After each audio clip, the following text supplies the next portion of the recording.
buns, it's Alethea Dawn, and if you are new here, welcome, hello, it's so nice to see you. So I definitely don't want to waste your time, but I do want to let you guys know that if you are new here or you're just not aware, this is actually a part 2 to the specific topic and title that I'm talking about today. So that means I've made a part 1, which I will pop in the iCard. I do recommend watching that one first before you even get into the rest of this video. Also, if I didn't preface this already, please follow me on Instagram and ask me any more questions you guys may have about this topic. A lot of these topics I'm talking about today are derived from women seeing my last video and wanting to talk to me personally about their questions. So if that's you, go ahead and slide in my DMs and ask me any questions you may have. If you're watching and you're not subscribed, I'm gonna wait and you're gonna subscribe.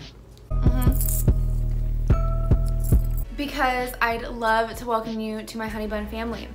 So, I'm going to go ahead and kick this video off. If you guys cannot tell by the title, this is a part 2 to things you must know about sororities, exposing the truth of sororities, and I'm really going to dig into some juicier things that I didn't really talk about in my first video because my first video is kind of a how-to and why I dropped and things like that. But again, I'm going to preface that I was in my sorority chapter for 2 years on my campus of Missouri State University. I'm not going to preface which sorority. So I am going to kick off with the first thing I want to talk about, which is the actual in-depth of finances when it comes to sorority chapters. Basically, I'm just going to be very honest here, and if you at all have struggled with money in high school or beginning of college or whenever you're about to start rushing, you really need to take that into consideration because finances and sororities just don't mix well. Mix well. I think you definitely need to talk with your parents, your guardian, a financial advisor if you are self-reliant on your money income about what you can and cannot afford. You need to do research on the sororities in your campus and just definitely consult maybe some how-to YouTube videos on how to pay for sororities because it is expensive, really expensive. Like, I know girls take out loans to pay for sororities and girl, I'm just not doing it.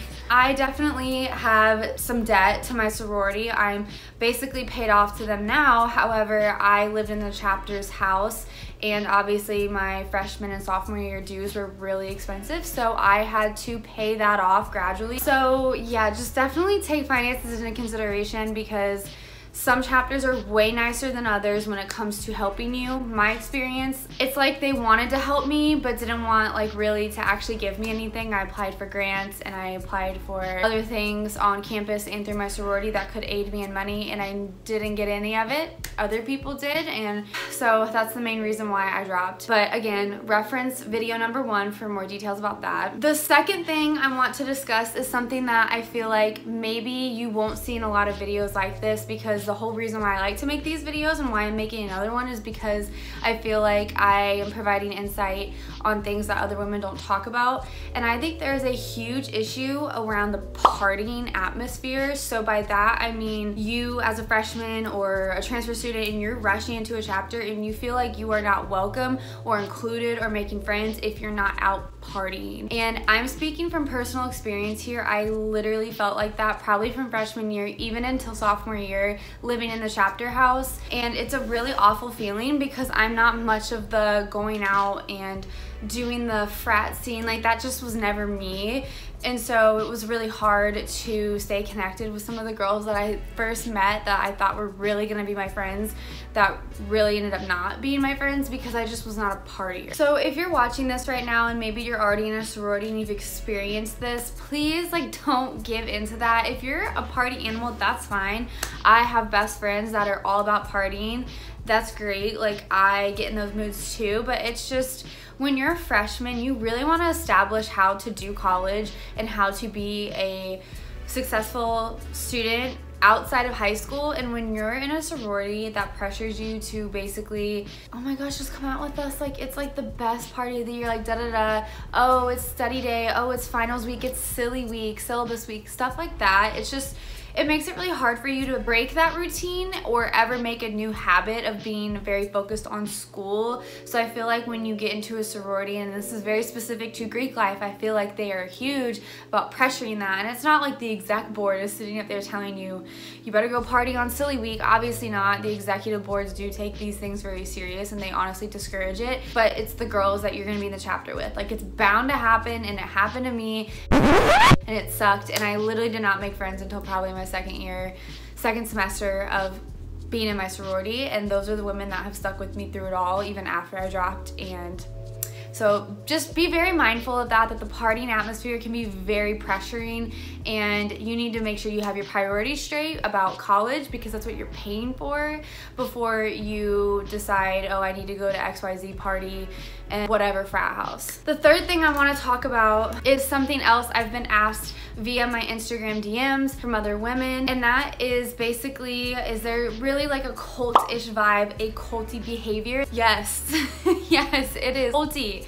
So I don't want to offend anyone by saying that, I'm not referring to a specific religion being culty, but I literally feel like chapter meetings and things like that were like church. Like, I was going to church.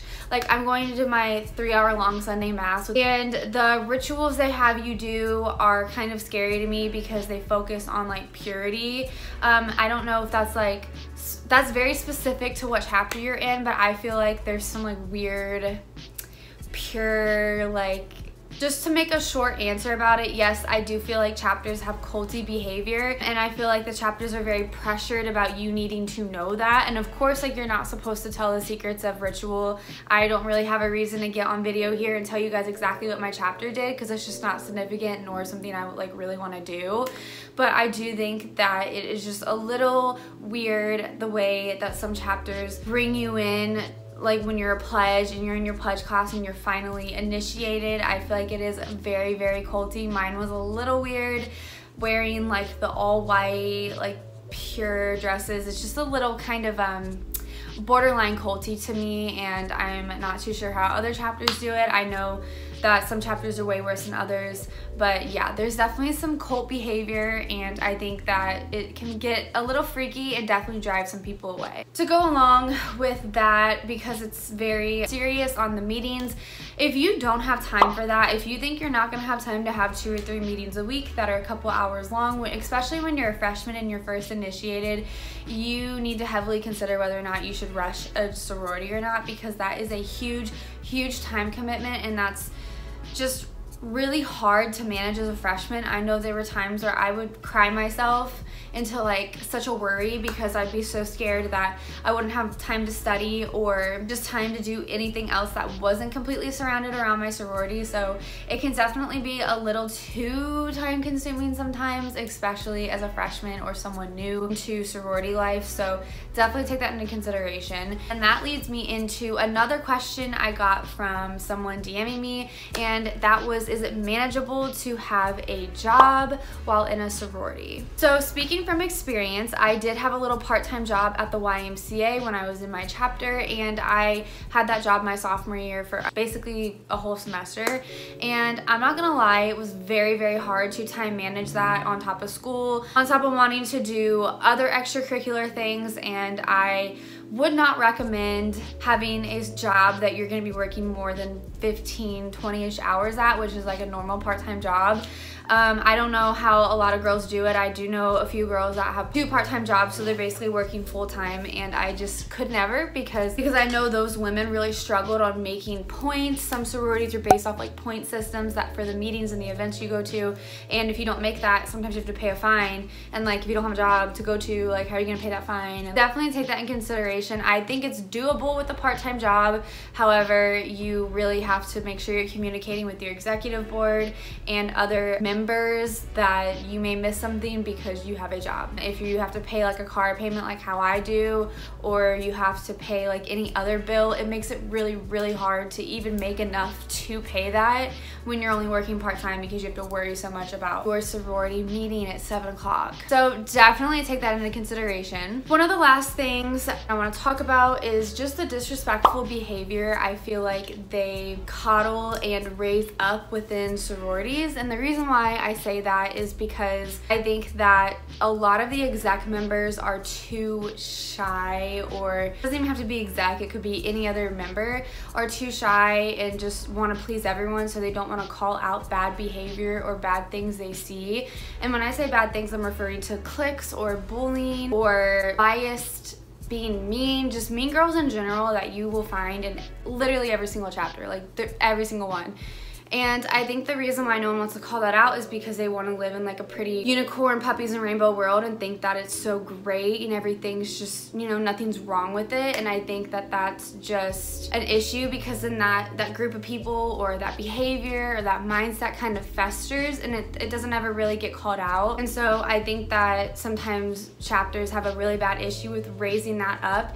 So you'll have the seniors that act like that, and then the seniors have littles that act like that, and the junior littles have freshmen and sophomore friends that act like that, and it literally passes down like a gene. Like, it literally does not end. And I think that that's something that's really bad and drives away a lot of members, and it's starting to kind of show, especially on my campus, that that's a really bad issue when it comes to sororities. One of the last things I have down on my little notebook is just kind of like a sappy little thing to remember.